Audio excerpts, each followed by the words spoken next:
Okay, we are live now. Okay. Hello, everybody. Good evening.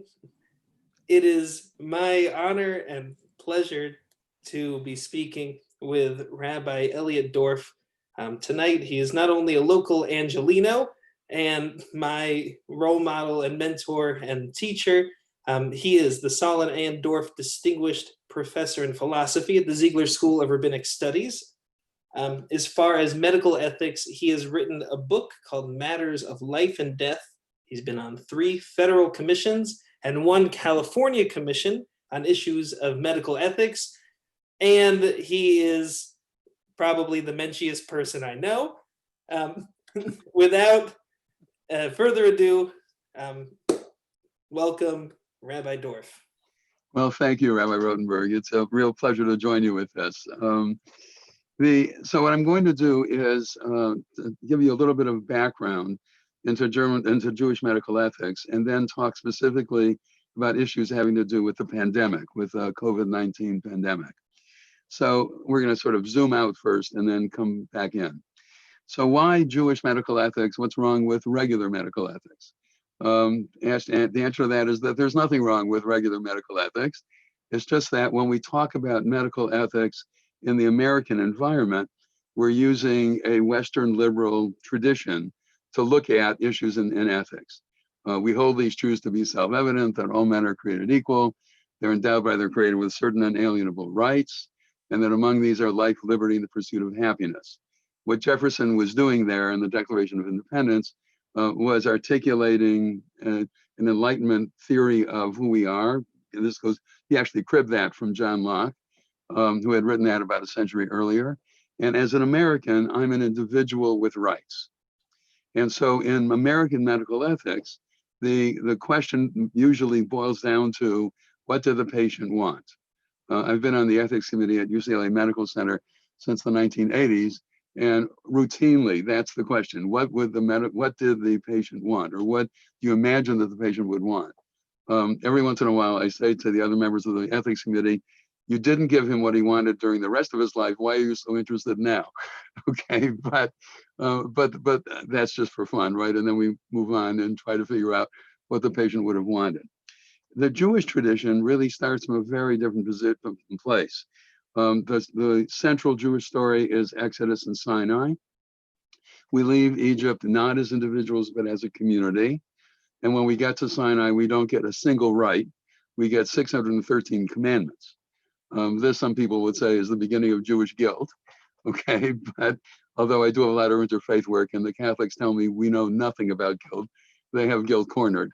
But in any case, we start as Jews, we start out as members of a community with obligations, as opposed to being an individual with rights. Now, sometimes rights and obligations are reciprocal, right? So if you have a right to your property, then I have a duty not to steal it. But rights and duties are not always reciprocal. And certainly if I begin my day as an individual with rights, then the world owes me. But if I begin my day as a member of a community with duties, then I owe the world. And it's a whole different mindset. When this comes to issues of medical ethics, it no longer is just a question of what does the patient want, although that does play a role even in Jewish medical ethics. The real issue is, what does the law require us to do, and what does Jewish law allow us to do? And this is all in the name of being, this is Exodus chapter 19, to be a Mamlechet Kohanim V'Goy Kadosh, a kingdom of priests and a holy nation, right? We're supposed to aspire to be, we are part of a covenantal relationship with God, and we're supposed to aspire to be godlike. And the way in which we are godlike is that we follow the commandments. That becomes very clear in Leviticus 19, which starts out, you shall be holy, for I, the Lord your God, am holy. And then the rest of that's a kind of header. And the rest of the chapter describes what it means to be holy in the Jewish tradition. It means respecting parents. It means observing Shabbat. It means giving to the poor. It means having honest weights and measures. It means coming to the aid of your a fellow when he or she is in trouble. Do not stand idly by the blood of your brother. Love your neighbor as yourself, right? That's all part of Leviticus 19, and it's part of the ultimate mission that we have as a Jewish people. So we start out in Jewish medical ethics with very different presumptions. Sometimes we get to the same result as American ethicists get to, but sometimes not. And even if we do get to the same result, it's often with different reasons. Now, in terms of the pandemic, it really is raising a number of different issues. The first issue is the duty to take care of your own life and health. In the American tradition, the reason why I should have proper diet and exercise and hygiene and sleep, the reason why I should do those things is very pragmatic. It's because then I'll live a long life, I won't get sick, I'll be able to do the things I want to do in life, right? All very pragmatic reasons. People will like me better. By the way, if I really take care of my body, I will find it easier to get a job because employers will not worry about the cost of their health care. And they want people who are in good shape so that it won't cost them too much for health care, and that people will show up for work each day, right? So all very pragmatic things. This is American pragmatism. And it has a lot to recommend it. I'm not in any way trying to say something's wrong with it. It's just a particular way of looking at the world. But when I look at the world from a Jewish perspective, the reason why I have to take care of my body is because my body doesn't belong to me; it belongs to God, and I have it on a fiduciary relationship with God. That is, God trusts me to take care of my body during my lifetime. So Maimonides, who himself, in addition to being a rabbi and a philosopher, was also a physician, says in his code of laws, you should not take care of your body for purposes of living a long life and having your children do your work. Good luck. You should rather to take care of your body so you can fulfill the mitzvot and in a position to serve God. Now that's a whole different reason as to why I should take care of my body. So for example, well, we're just into this and you'll now find out my Achilles heel. It's ice cream, okay? There is no American law that I know of that would forbid me from eating a half a gallon of ice cream every night of the week.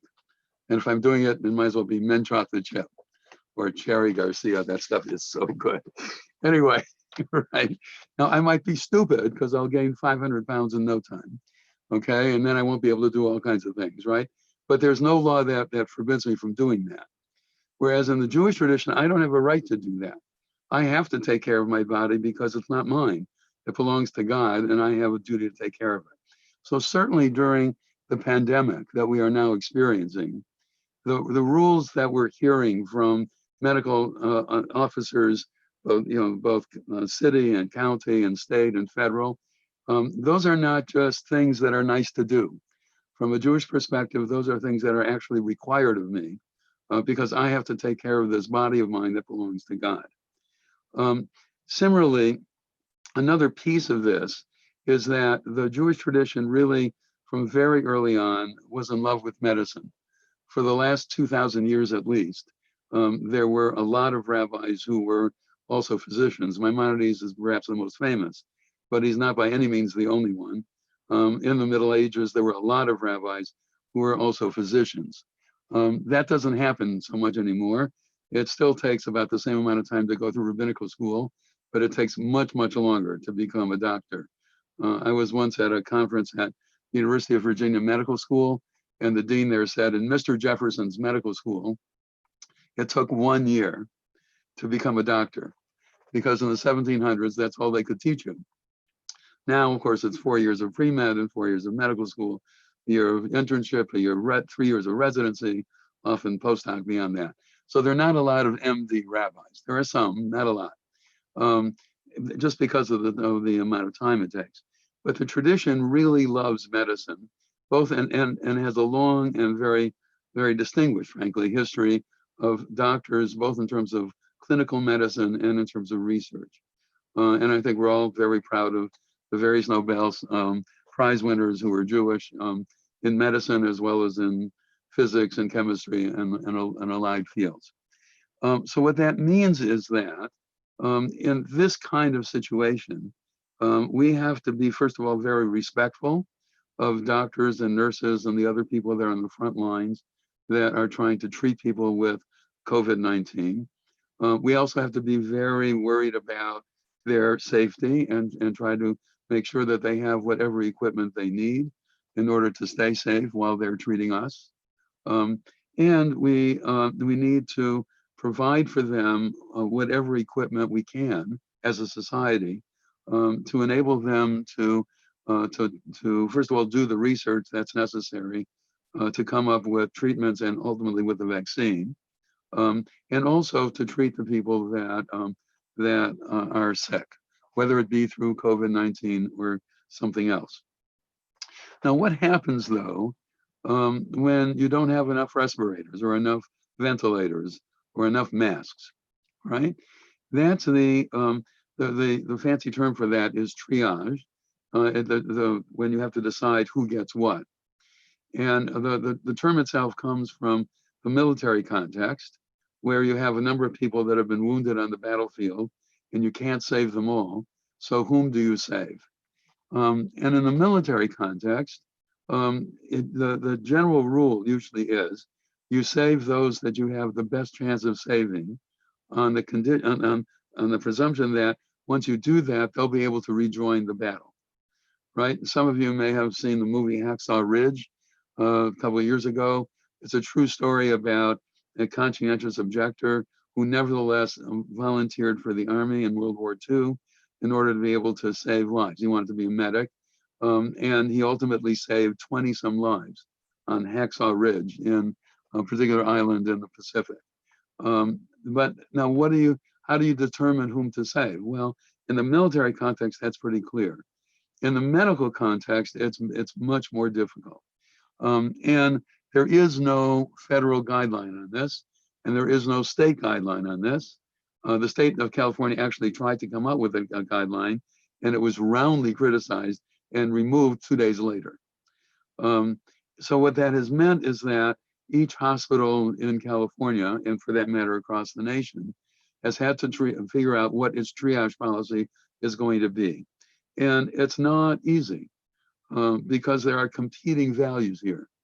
Do you save as many life years as possible? So that would then, that's a very kind of utilitarian approach. And that would lead you to save younger people over older people. On the other hand, do you save as many lives as possible, whatever their age, or whatever their ability or their abilities or disabilities, or whatever their precondition, their pre-existing conditions, or whatever their ability to pay, right? If you do that, if the point is to try to save as many lives as possible, regardless of gender, race, ability to pay, status of ability or disability, religion, whatever, right? If you do that, then you're following the Jewish value of every person being created in the image of God, everybody being equal in that way, right? Or do you save, so those are two possible, you save as many life years as possible, you save as many lives as possible. Both of those are forms of utilitarianism. Another way to do it is to say that, no, it is either first come, first serve, or a lottery. In other words, whatever, even if the person that's first in line has less of a chance to ultimately live than the person who is second in line, first come, first serve. Or you do it on the basis of lottery. You've got 10 people who need this ventilator. You put their names in a hat. You pick up one piece of paper from the hat, and that's the person that gets the ventilator. Now, that's a kind of equality, right? However, it ignores the utilitarian goal of trying to save lives, because the person whose name you pick out of the hat may be in not good shape generally, and may not have much of a chance to live, even if you do treat that person now, right? And you'd be treating that person in preference to other people for whom you might have a better chance, whom you might have a better chance of saving. So you can see here very quickly that these values that we hold very much are in conflict. Um, I just had this afternoon, actually, a 2-hour meeting of the UCLA Ethics Committee meeting of the medical center. And we were informed and educated by 3 African-American women. Two of them are MDs and one of them a PhD in sociology. And they were pointing out the statistics that 13% of America's population is Black, but 25% have died as a result of COVID. And that's that's on the basis of a radical inequality in the structure of our society. Um, because of that inequality, Blacks are more likely to have pre-existing conditions that make their ability to survive COVID less than what it would be for people who have better access to healthcare. And so then the question becomes: is even a lottery a fair thing? Shouldn't you take into consideration some of the disabilities that immediately affect African Americans by virtue of their poverty, by virtue of some of the discrimination that they have experienced in our society? So I'm going to answer that question. All I'm trying to show you is that as soon as you try to deal with this in a moral way, you get a number of moral values that conflict with each other. I wrote a rabbinic ruling on triage for the Committee on Jewish Law and Standards, and Rabbi Daniel Nevins, another member of the committee, wrote a different one. And we had a wonderful chevruta, kind of study sessions. He lives in New York, I live in Los Angeles. This is all, of course, by email, and by Zoom a couple of times over a period of a month.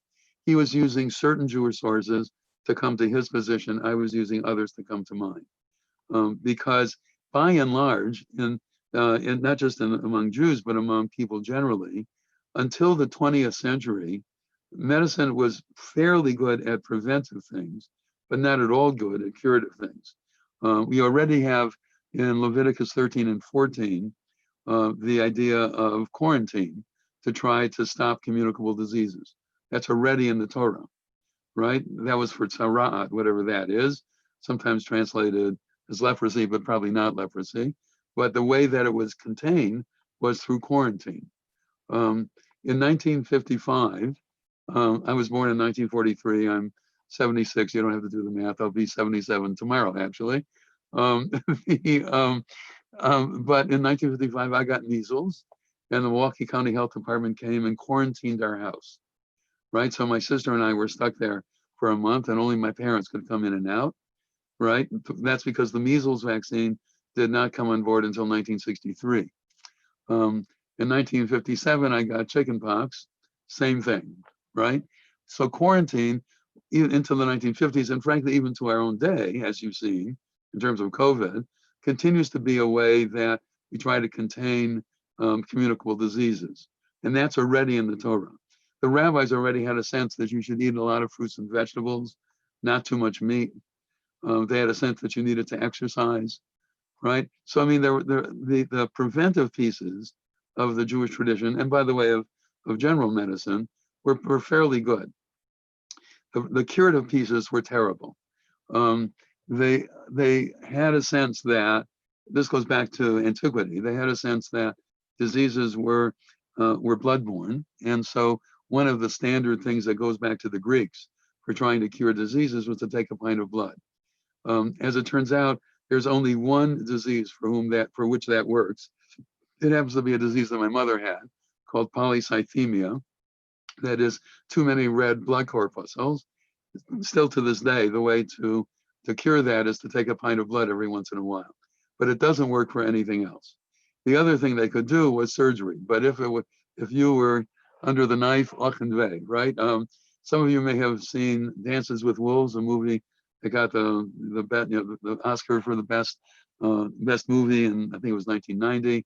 It takes place during the Civil War, and Kevin Costner, who's the lead actor, has a leg injury. He's brought to sickbay in the opening scenes of the movie, and they show them what they did. I mean, they got their patients drunk. That was anesthesia, right? And then they held them down and sawed. And if you didn't die of the operation and infections that came as a result of the operation, you would probably die of the loss of blood. So Kevin Costner sees what's going on, he flees, and then the rest of the movie happens. Okay, but that is more or less accurate as to what medicine was like during the Civil War. It was only around that time that a man by the name of Lister figured out that if physicians washed their hands between procedures, fewer people died.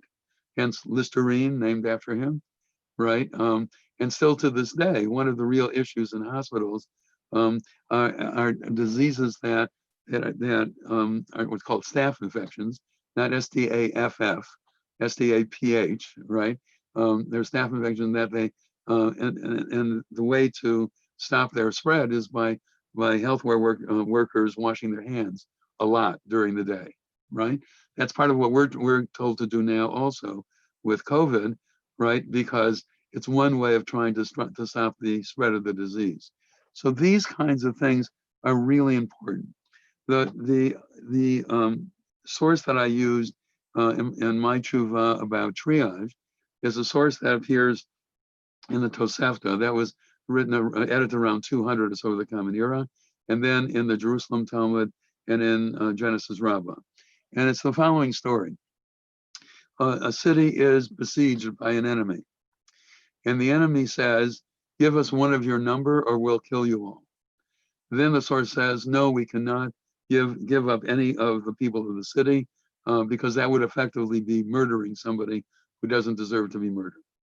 But if the enemy says, give us Sheva ben Bichri, they name a person, then the source says, you may, not only may, but should give up Sheva ben Bichri. Now, Sheva ben Bichri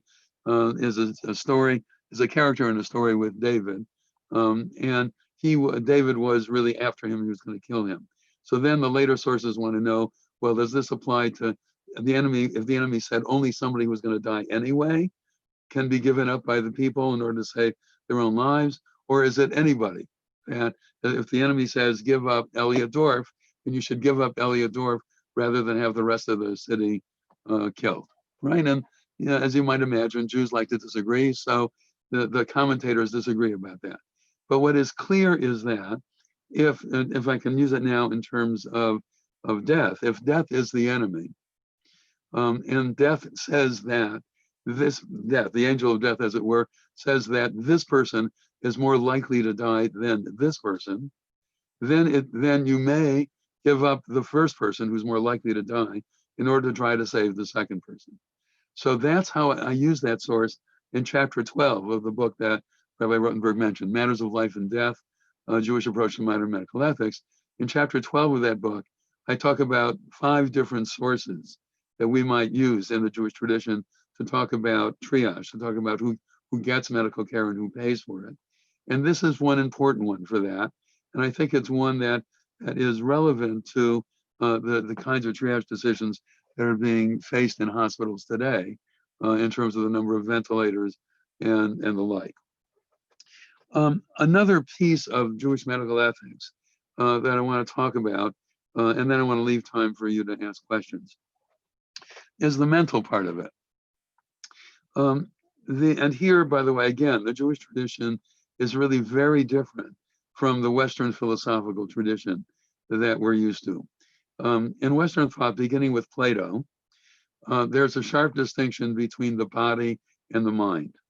The body in Plato is the animal in you.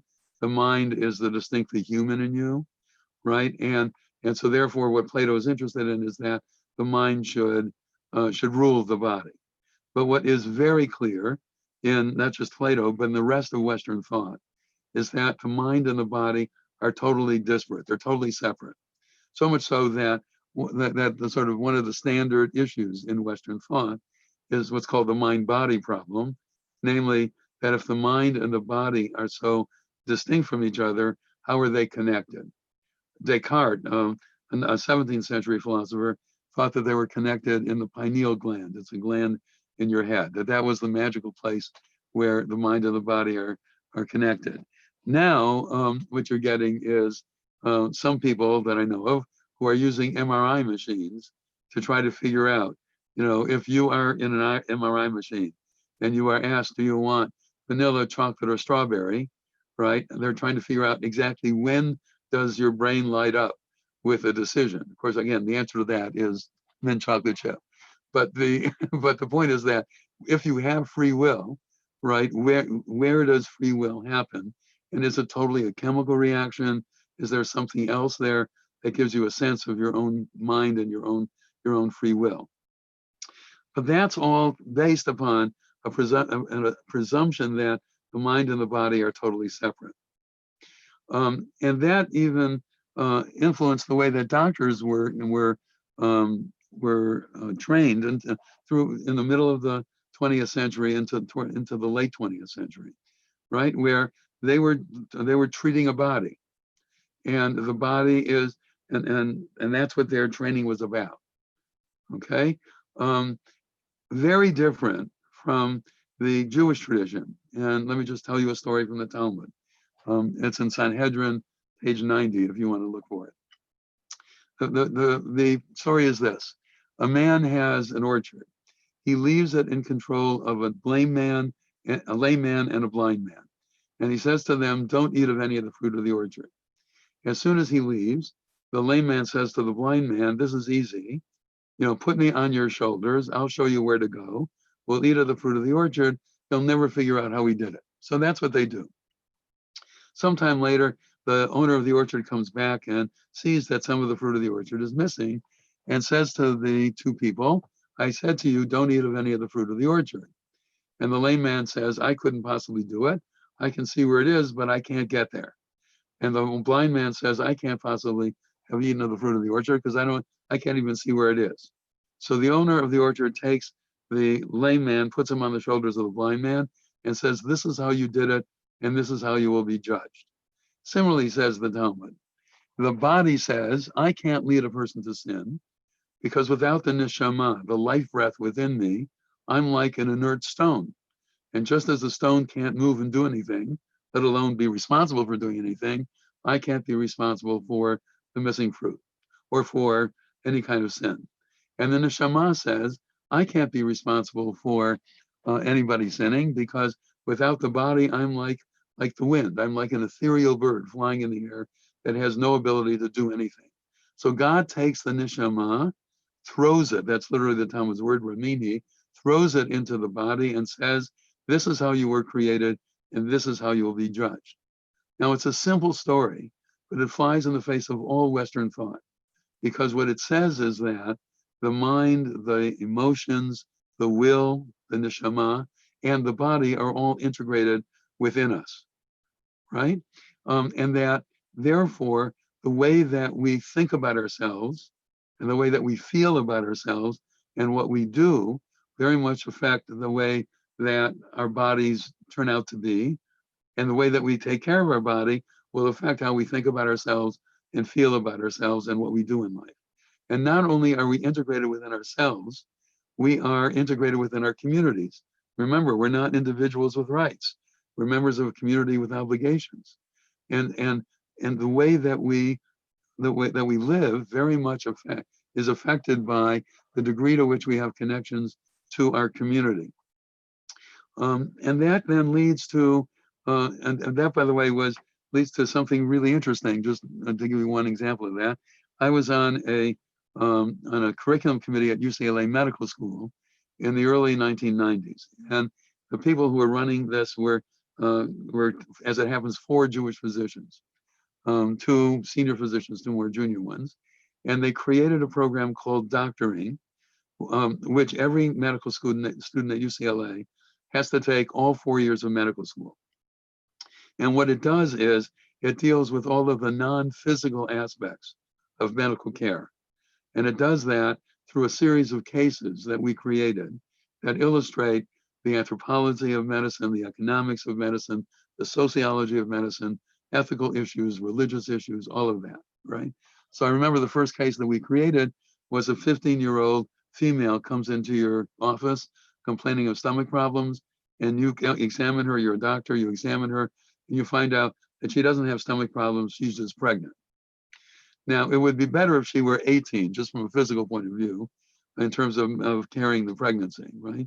But if she's otherwise healthy, if she gets good prenatal care, she probably will be okay through the pregnancy. But in the story, she is Hispanic and Catholic and unmarried. So all kinds of questions. First of all, will she, where will she live while she's carrying this baby? If she's Hispanic, she'll probably be able to stay at home. If she were Irish Catholic, she would probably be sent to a home for unwed mothers. Certainly back in the 60s, that was the case. Now, maybe not so much so, but that's one question. Second question is, who's going to take care of her during this time? Who's going to feed her and all of that? Will her family continue to do that? Will she be able to finish high school? Where's the guy in all of this? What's going to happen to the child once the child is born? Is the child going to be given up for adoption? Is the child going to be, is the mother going to take care of the child? And if so, with what help? Is abortion at all a possibility? Probably not, because she's Catholic, but you never know, right? So all of these non-physical aspects of her healthcare very much do affect the physical parts of her healthcare. And so what these various cases illustrate to doctors in training is that they have to be aware of all of these non-physical aspects of healthcare if they are going to be able to treat patients correctly. In 1965, I think it was, Rabbi Abraham Joshua Heschel gave a talk to the convention of the American Medical Association. He called it the patient as person. And what he was saying to these doctors is, you need to know that the person in front of you is not just a body, that it is a person. And if you're going to treat that person, you're going to have to know about that person. We have very good evidence, for example, that something like 50% of prescriptions that doctors write do not get filled. Why? Well, maybe because the doctor did not succeed in explaining to the patient why they should take this. Maybe the patient doesn't have the money to buy the prescription, to buy the medicine. Maybe the patient didn't understand the instructions. Maybe it was just a language problem. There was an article in the LA Times about 2 years ago. Among the students at Hollywood High School, there's something like 90 different native languages. It's not just Spanish and English, it's many, many other languages. So maybe the patient just didn't understand, right? So there's a very strong sense in the Jewish tradition that all of these, that the way that we think about our bodies, the way we treat our bodies will have a major effect in terms of how we think about ourselves. And likewise, we are members of communities. So it is really important that we visit these people who are sick. Now, we may not, given in the COVID situation, it may not be literally going to that patient's hospital room or home, but by all means, you really do need to connect with people, right? Because now because it is not good for a person to live alone. Genesis chapter 2, right? The Jewish tradition knew from the very beginning that isolation is really problematic for us, right? And therefore we need to maybe not reach out and touch somebody, but we really do need to reach out and talk to each other by phone, by Zoom, by FaceTime, by whatever it is, whatever method you have. And because you need to know that inside of the Jewish tradition has been borne out 100-fold.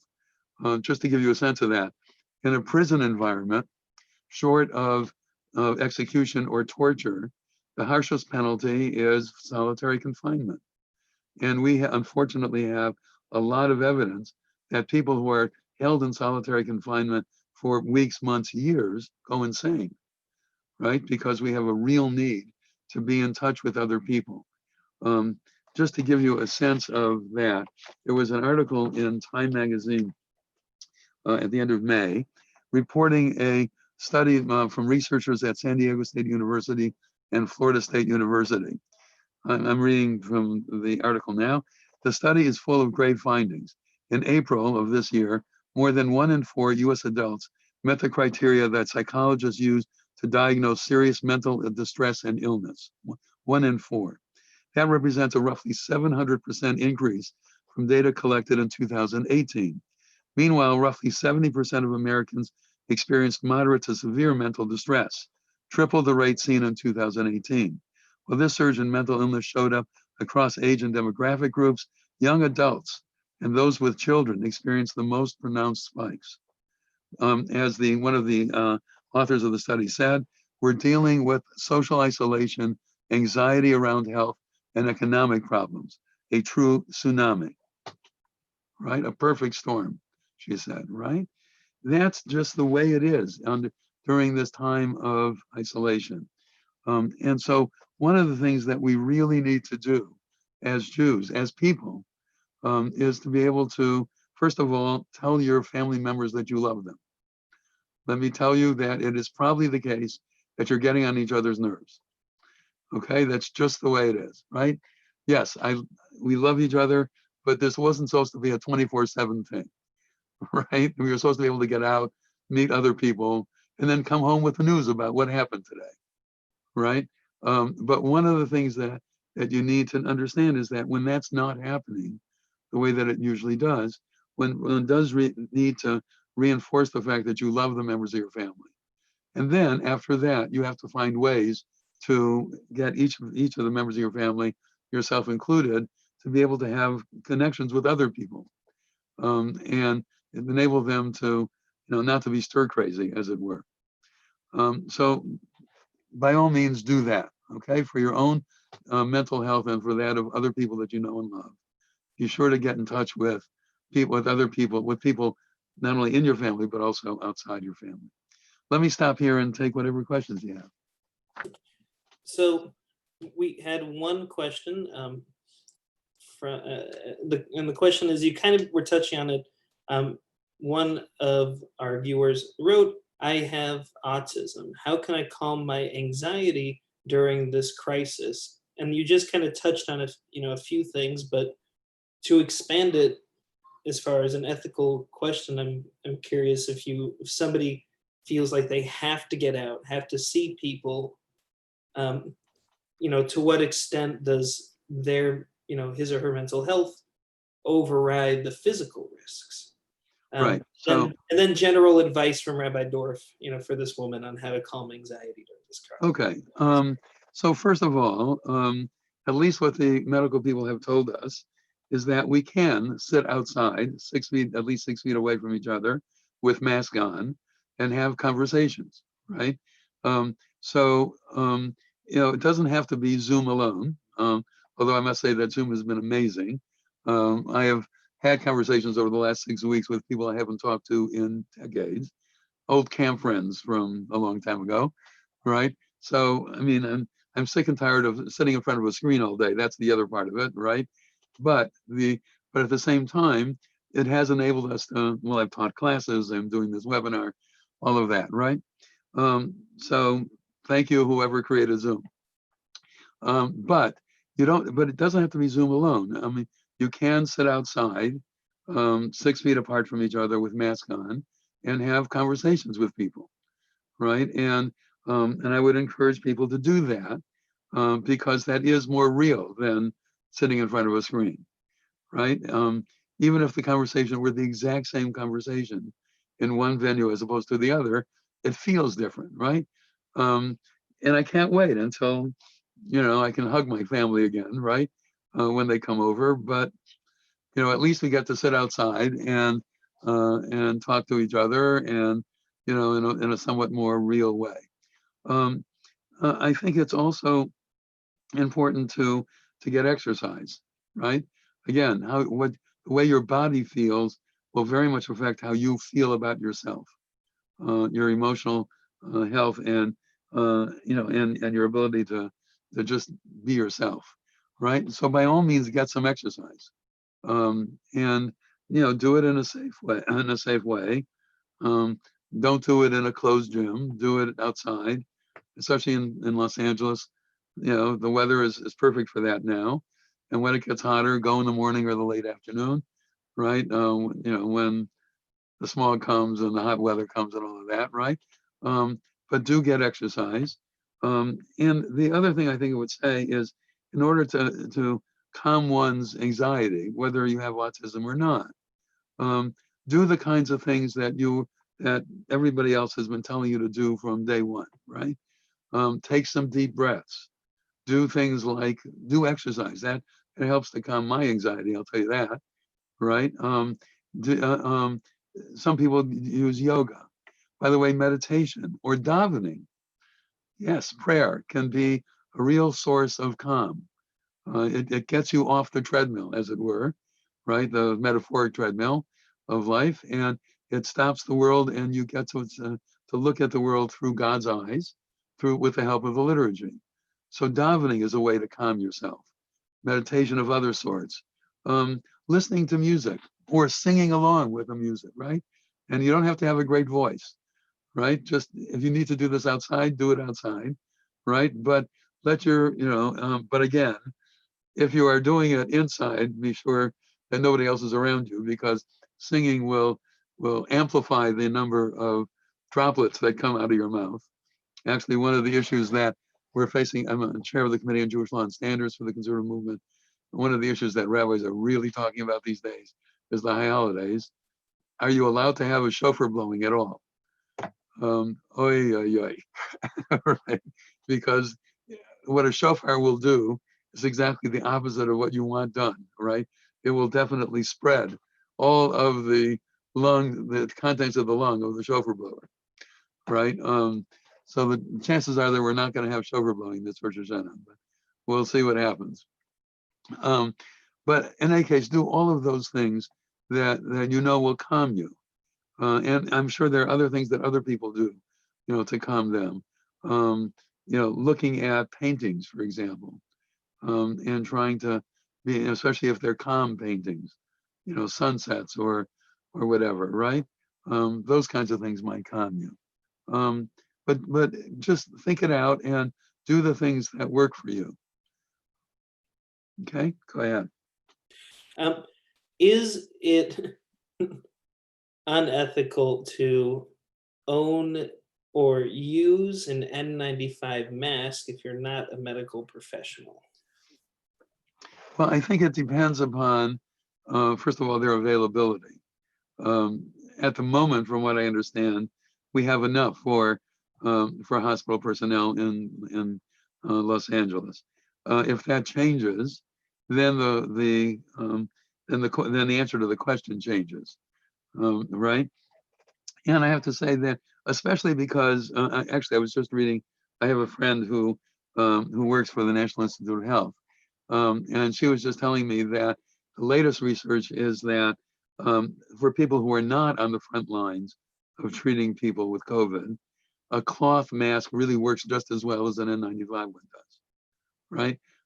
So given that research, which I literally learned today from her, right? Then yes, then I would give up my N95 mask if I had one, and substitute a cloth mask for it instead. And I think that would be the proper thing to do, given that research. Until today, at least, I did not know whether a cloth mask would work as well, but apparently does for people who are not on the front lines. Speaking of front lines, we have a question from somebody who works in a hospital, and presumably, she as well as other healthcare professionals are, at maybe an emotional limit. And the question is, to what extent does she have a responsibility to push herself to continue to treat patients? Especially if we're coming up to a second wave, Right, to what right. extent, do healthcare professionals have a responsibility to push themselves versus that taking time for self-care? Well, I'm gonna go back a step, all right, in order to answer the question. This goes back to a story in the Talmud. Two men are in a desert. They figure out that they only have enough water for one of them to make it back to civilization. So who gets the water? There are two different opinions on that, but the one that turns out to be Jewish law is Rabbi Akiva, who says that chayecha kodmi. He bases it. Your life comes first, and he bases it upon the passage in the Torah, "V'chei achicha imach," let your brother live with you. But your brother cannot live with you unless you're alive. So therefore, your life comes first. And then the Talmud takes that further, that when we're talking about triage again, right? When we're talking about who gets what. You come first, and then your immediate family. It's very much like what they tell people on airlines, right? Put the mask on you first, and then help your children or help somebody near you, right? So your life comes first, then your immediate family, then the local Jewish community, then the larger Jewish community, and then the non-Jewish community. And frankly, for the Talmud to be worried about the non-Jewish community is rather amazing, because I can guarantee you that the Romans, among whom the Jews were living at that time, couldn't care less about the Jews, right? But the fact that the Tosefta and then later the Talmud says that we have to worry about non-Jewish poor and sick, as well as Jewish poor and sick, even if they're not the first priority, is really rather amazing. So what I would say to you is that, and this, by the way, goes back to my teenage years when I learned to be a senior lifesaver, American Red Cross senior lifesaver, and I still remember they had this mantra. Let me see if I can remember it. Throw, tow, row, go. Yes, that's right. So first, if you're going to try to save somebody who's drowning, you throw out an inner tube to that person, so that person can hold on to it while you get some other people to help you save that person. If there's nothing like that, then tow the person in. If there's a rope around, throw a rope into the water and tow the person in. Now that's less safe for you because the person might pull you out into the water, but still better than the next. Row out to the person. So if you happen to have a rowboat there, right, or a boat, so that when you get to the person, you're not exhausted, right? And only as a last resort, go out, that is, swim out to the person in order to save that person's life. Well, that's very much your life comes first. And in the same sort of a way as putting a mask on you before you help your children, you as a healthcare worker have to make sure that you're in reasonably good shape. Now, this will mean, given that there's an emergency and all of that, you probably are already stretching yourself beyond normal, the normal routine. And thank you for doing that. But don't do it to the extent that you're no longer able to help anybody. That's not going to help anyone. Not just yourself. It's not going to help anybody else. So you really do need chayecha kodmim. Your life comes first. You really do need to take precautions to make sure that you are healthy.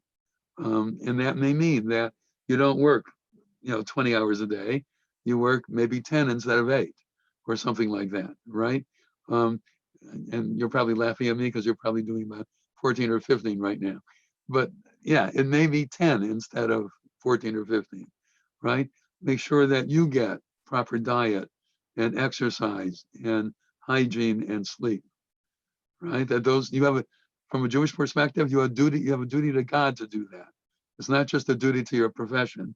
It's a duty to God to take reasonable care of yourself, right? And then hopefully you will first of all be healthy yourself, but also be in a condition to help others. Speaking of duty, this question comes from my mom, who asks about our obligations to a community, specifically in terms of masks. She asks, what is that balance between individual choice and what you mentioned, the obligation to wear a mask, and how do we respond to those who choose not to, touting, their individual right to choose? All right. So even in an American environment, individual liberty, right? Life, liberty, pursuit of happiness, right? Even in an American environment, my ability to exercise my liberty goes only so far as I don't harm you, right? The typical thing is I can stretch my arm out as much as I want, and as long as I don't hit you in the process. So in the same sort of a way now, right? People who say that I'm not going to wear a mask, it's my own assertion of my liberty, I think are misunderstanding the American tradition, let alone the Jewish tradition, right? The American tradition would say, and because we know full well that masks work. They don't work 100%, but they work 90-some%, right? Much better than people in environments without masks. And you don't have to trust me for that. Just take a look at what has been happening to people on Florida's beaches or on California's beaches, Yeah, right? yeah. Right? Who have not been wearing masks. And now all of a sudden you've got a real spike in COVID cases. So even the Republican governors of Florida and Texas are now saying, oops, we opened up too fast. We've got to make sure that we take precautions, right? I mean, you really need to do this even from a strictly American utilitarian point of view, let alone from a Jewish point of view. I'm curious, with all of this zooming, we are looking at our faces way more than we ever have. Just being faced, like we're just looking at ourselves all the time. And I'm wondering, in your estimation, what is this doing to our psyche? And is there a good balance for the change that's happening because we're looking at ourselves 24? Well, first of all, my wife gave me a haircut because it just got right. Mine And too. I don't have anything up here. It was all around here, right? For younger people, it's even more. But I mean, I do think that it's it raises real psychological issues. If you're looking not just at other people, but you're looking at yourself all the time. I mean, who looks in the mirror 10 hours a day, right? Under normal circumstances. You know, I mean, it might have a good effect. Maybe it might say, I really do need to lose weight, right, or something like that. Or one of my sons is growing a beard now, right? I must say it doesn't look so good, right? But I guess it does give you the option, and his wife is tolerating it. So my wife would never tolerate. That's a whole other story. Okay, but I mean, it is. I guess it is a time for a certain amount of freedom in terms of trying different haircuts and different for men, whether they wear beards or not, and all of that. But I mean, I think, but all kidding aside, I mean, part of the problem that the Jewish tradition saw very early on is that we human beings are egocentric, right? We, me, myself, and I. And so Deuteronomy chapter 8, for example, defines idolatry as saying, Kochi va'otzem yadi asat hachayil hazeh. My strength and my power has created this great thing, right? You're being so well egotistical, right, and egocentric is a real danger for human beings. And part of what the Jewish tradition, why does the Jewish tradition, if you look at our Siddur, at our prayer book, why does the Jewish tradition praise God so much? It's not that God needs the praises. It's that we need to get out of ourselves and to begin to look at the world through God's eyes, right? We need to, that's the reason for the praise, because if you're praising God, you're not focusing on you. You're focusing on the fact that you don't control everything.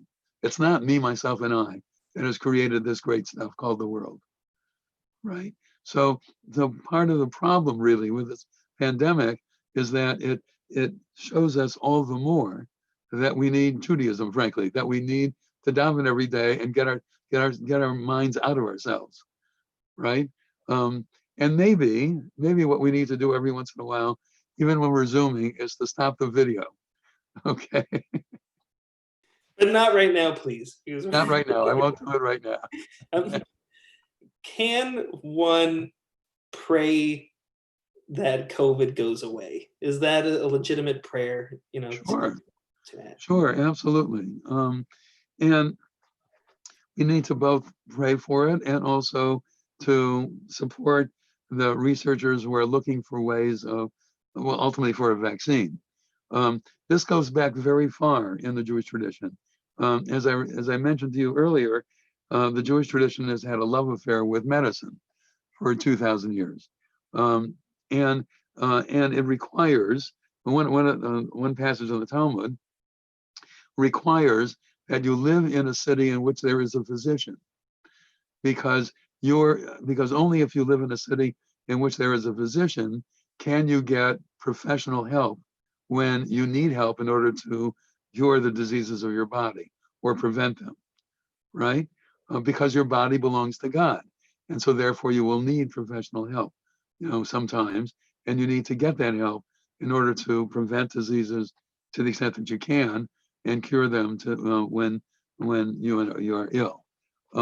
So yes, I mean, it is very important that that we listen to our doctors and that we do what they say in order to be able to try to prevent being infected to begin with, and if we are infected, to try to be cured of it.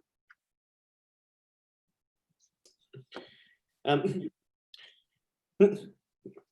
I Oh, by the think. way, excuse me, Oh I yeah, forgot. The yeah. other part of the question was praying, but you also pray to God, right? So we do both and. You pray to God, Rifa'enu or Misha Berach, right? You pray to God and you also go to the doctor. It's both and. Mhm. Yes, both and very very important. I had a so I think our last question is going to be, this is um, you know, what I think we'd categorize as a sha'at hadachak, Right, a pressing situation. There's been a number of things that have been permitted through the CJLS, the Committee of Jewish Law and Standards, that would not have been, if this situation hadn't been so extreme. So I'm wondering if you could comment on all of, unless it's too much, all of the pieces that in laws that have changed because right. of this situation, and if any of them will apply after, God willing, after this pandemic is over. Right. Um, so there have been a series of them. First of all, can you constitute a minyan by Zoom? Right. There was a tshuva, a rabbinic ruling by Rabbi Avram Reisner in the early 2000s, in which he said, if there is a minyan of 10 adults in a room together, 10 adult Jews in a room together, then somebody who is bedridden or somebody who lives in a rural area where there are not 10 Jews can at that time call in and say amen to the brachot, say kaddish, all of those kinds of things. And he already said then that that was the technology of the time. Now that we are able to both see each other and hear each other, right? That gives you more reason to say that maybe you can constitute a minyan on Zoom. Um, the problem with that is that even with that, you miss a lot of the socialization and just simply being part of a community that happens when you're together. So my guess is that after this is all over, even those rabbis who are saying we are constituting a minyan on Zoom. And by the way, conservative rabbis have gone over across the map on this. Some will say we cannot constitute a minyan on Zoom, period, even on weekdays. Some would say we may constitute a minyan on Zoom only for mourner's cottage, because there is actually, even though normally we presume that you need a minyan for mourner's cottage, there actually are some early sources that would say you do not. Okay, some would say you may constitute a minyan on Zoom for everything, right? For kedusha, for barchu, for kaddish, for everything. Okay, but can only do it on weekdays. Some would say if you set it all up before Shabbat, right, then you can either Zoom or live stream even on Shabbat. Okay, or on Shavuot that we had, or now what's going to happen in the holidays, God knows. But you have all of those kinds of questions. Then you have questions of life cycle events. A baby boy is born now. So what do you do? So I was actually the one that wrote this, and I contacted Dr. Andy Spall, whom many of you probably know. He's a urologist who's also a Moel in town. And I contacted Dr. Jennifer Novick, who's the sister of my son-in-law. She's a pediatrician and also a Moelet. And both of them said to me during the pandemic, first preference is that the boy is circumcised in the hospital on whatever day, second day or something. And then we do all of the rituals whenever it's safe to come together again. That's preference number one. Preference number two is you wait till the 8th day, but then it's only the parents and the Moel in the room. You can Zoom, assuming it's a weekday, you can Zoom to everybody else if you want, but only those 3 people in the room. And that's preference number 2, because you are taking the risk that the Moel is carrying the virus. Preference number 3 is you wait until the whole pandemic is over to circumcise the boy. But the problem there is that depending upon the weight and all of that, somewhere between 2 weeks and 4 weeks, you would need full anesthesia in order to do it, right? So that's the reason why preference number one is to do the circumcision now in the hospital. Clearly, that's going to go away once the pandemic is over, where we're going to go back to what the Torah demands, that we do it on the 8th day. What about bar and bat mitzvahs, right? And I'm sure you've had a number of them, and very different things, different strokes for different folks, as it were, right? In some cases, people have done them in their backyards with only their immediate family and the rabbi present. Again, sometimes with Zoom, sometimes without, depending upon the circumstances. Sometimes they've been postponed until next year. But then the question is, well, B'nai Mitzvah by and large reserve a date for 2 or 3 years in advance. So is that date already reserved, right?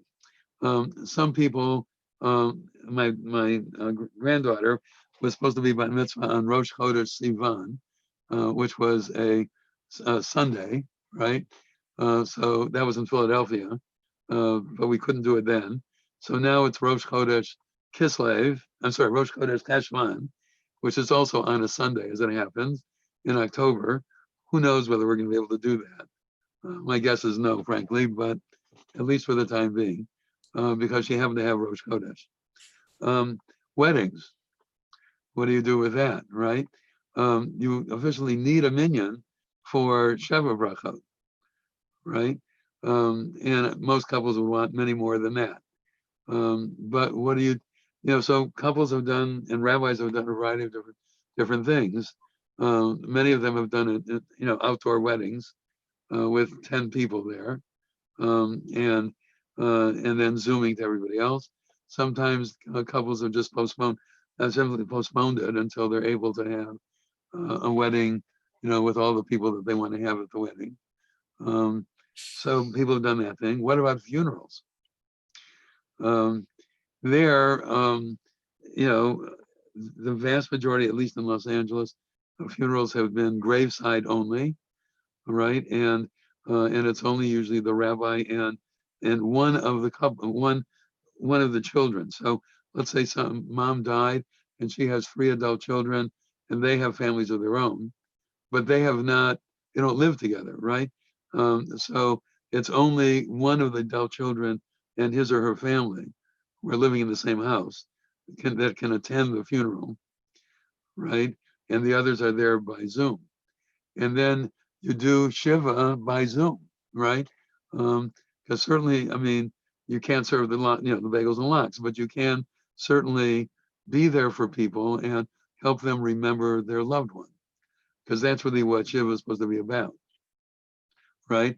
It's supposed to be about helping people, unearth some of the memories that they had about their loved one. That's what the psychological work of mourning is all about. When I was a little kid, I was told that when you go to a house of mourning, you're supposed to talk about baseball, because you're supposed to take the mourner's minds off the deceased. That's exactly wrong, right? What you're supposed to do is help the mourners remember the deceased. So all you do is ask questions, right? What is your earliest memory of the deceased? I often have done that, let's say the 3rd day of Shiva, and it's 45 minutes before I get to the second question, because I've indicated by my question that I'm willing to listen to the stories, right? And that you can still do on Zoom, right? So that kind of thing is important. So there have been, is there going to be a shofar blowing this year? It's probably the worst thing that we could do in terms of spreading the germs, right? Chances are we will not have shofar blowing this year, but we certainly will go back to it next year, assuming that the pandemic is over. Last question. Being your birthday tomorrow, do you plan on having mint chocolate chip ice cream? You bet. Great. Well, thank you so much, Rabbi. My pleasure. Absolutely. Happy birthday. I appreciate it. Thank you. And stay safe and whole, everybody. Thank you. And if there are any more questions, feel free to email me and I could pass them along to Rabbi Dorff to get Absolutely. answered for you. Sure. Okay. Be well. Okay.